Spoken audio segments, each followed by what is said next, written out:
Good morning and a very warm welcome. This is the Breakfast Rundown on TV1. I'm Therunee Karunaratne. We're coming to you live and direct from our Newsfirst studios here in Colombo. Well, as always, we have multiple key local stories as well as international news coming in from Georgia and Syria this morning. So stay tuned with us for the news in detail. Well, our top story for this morning is a weather-related one.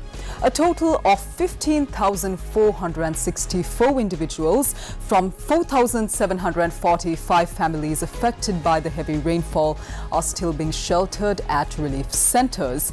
The Disaster Management Center of Sri Lanka says that 671,249 individuals belonging to 139,934 families continue to be affected by the adverse weather that was experienced in the country.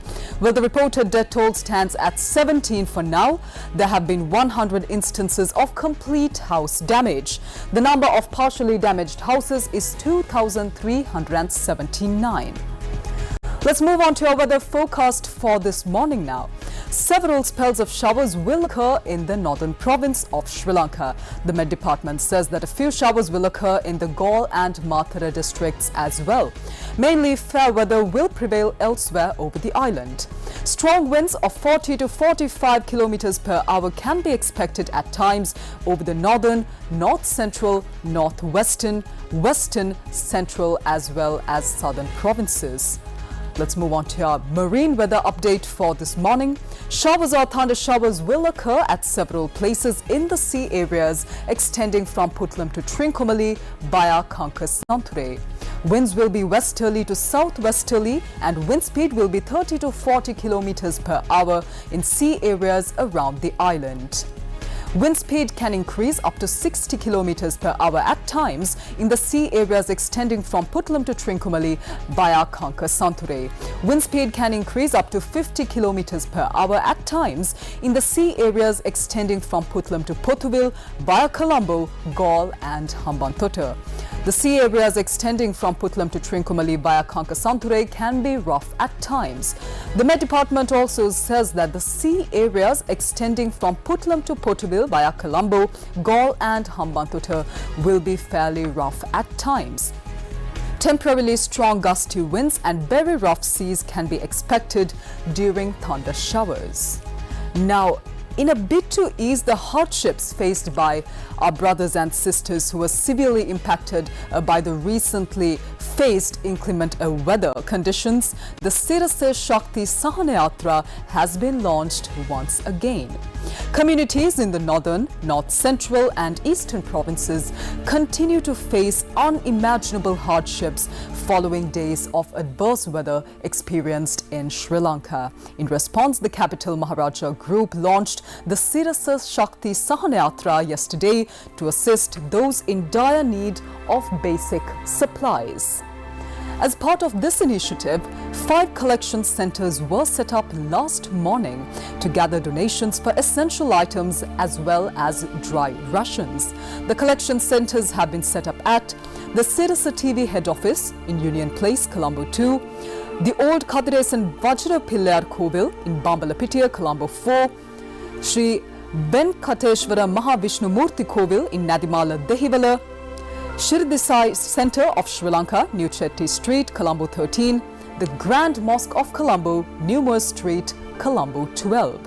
The collection of donations for the Sirasa Shakti Sahanayatra will continue at these 5 collection centers until 6 p.m. today. You can now donate essential items and dry rations such as rice, dal, sugar, wheat flour, noodles, tea leaves, soy meat. Now, from the moment Sirasa Shakti Sahanayatra was officially announced, donations have been pouring in from the general public in Sri Lanka. For more details on the Sirasa Shakti Sahanayatra project, please contact 0777 600 40. That phone number once again, 0777 600 40.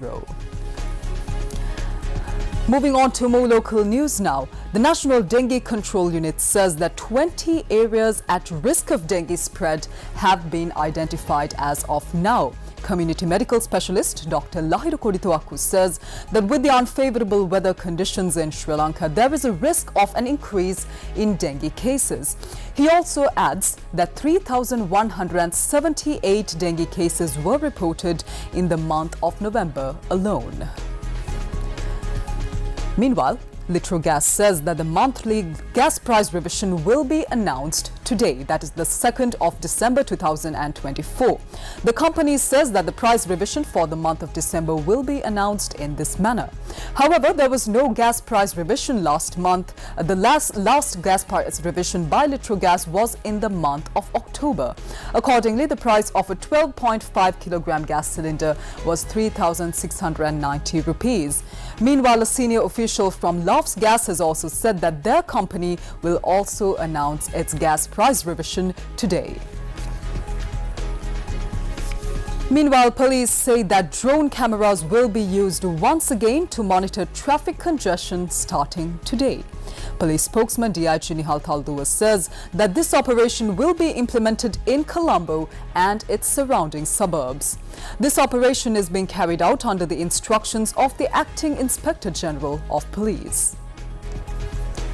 In more local news now, the Sri Lanka Computer Emergency Readiness Team or SL-CERT says that there is a rise in complaints about WhatsApp account hackings. Senior Information Security Engineer Charuka Damunupula revealed that around 74 cases of such hackings have been reported in the recent weeks. In most cases, the hack begins with an online meeting invitation either from an unknown number or from a contact itself. The hackers then ask users for a verification code which is used to gain access to their WhatsApp accounts. SL-CERT is urging all WhatsApp users not to share their personal WhatsApp verification codes with anyone at all. If an account is hacked, users are advised to uninstall and reinstall WhatsApp and then re-register their telephone number to regain access. Let's move on to news overseas. Our top story for this morning is coming in from Georgia. Demonstrators in Georgia have taken to the streets for a fourth night in growing protests against the government's decision to suspend talks on joining the European Union. The protests on Sunday topped months of tensions fueled by critics of the ruling Georgian Dream Party, which some charge have moved on the country away from its path towards greater integration with Europe, instead towards Russia. The unrest kicked into overdrive after the government last week announced it would freeze EU talks for 4 years. Protesters have further condemned the police response, which has included the use of tear gas and water cannon, as excessive. Now, on Sunday, the outrage was further stoked by the Prime Minister's rejection of appeals to hold the new parliamentary elections in Georgia. When asked if the vote would be held again, he told reporters, of course not. He added, quote, "The formation of the new government based on the October 26th parliamentary elections has been completed." Well, still the opposition continues to condemn this vote. The president, who supports joining the EU, has asked the Constitutional Court to annul the election results and declare the new legislature and government illegitimate. On Sunday, protesters once again gathered in the capital Tbilisi, predominantly on the central Rustaveli Avenue, with many waving EU as well as Georgian flags. Some wore diving masks to protect themselves from the tear gas fired by the police. But the demonstrations appeared to be spreading as Georgian media reported protests in at least 8 cities and towns in Georgia. In the Black Sea city of Poti, protesters blocked access to road in the country's main commercial port, according to the Interpress news agency. Opposition TV channel Formula also showed footage of people in Kashuri, a town of 20,000 in central Georgia, throwing eggs at the local Georgian Dream office and tearing down the party's flag as well. At least 150 protesters have been arrested across the entire country.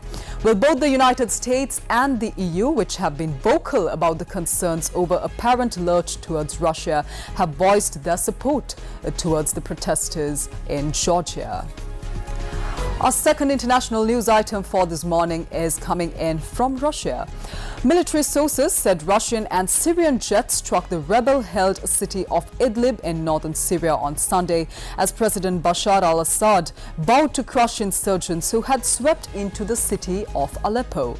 Residents said one attack on the second day of raids hit a crowded residential area in the center of Idlib, the largest city in rebel enclave near the Turkish border, where around 4 million people live in makeshift tents and dwellings.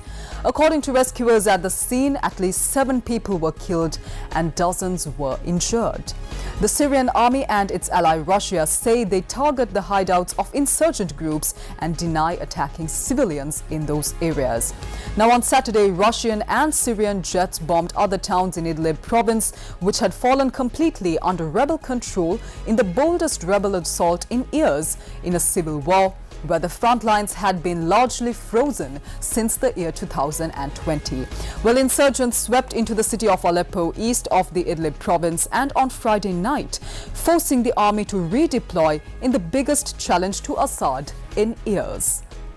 In remarks published on state media, Assad said, quote, "Terrorists only know the language of force and it is the language we will crush them with," unquote.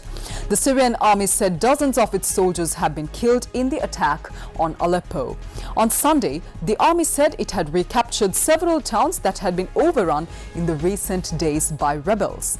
The insurgents are a coalition of Turkey-backed mainstream secular armed groups along with Hayat Tahrir al-Sham, which is an Islamist group that is the opposition's most formidable military force.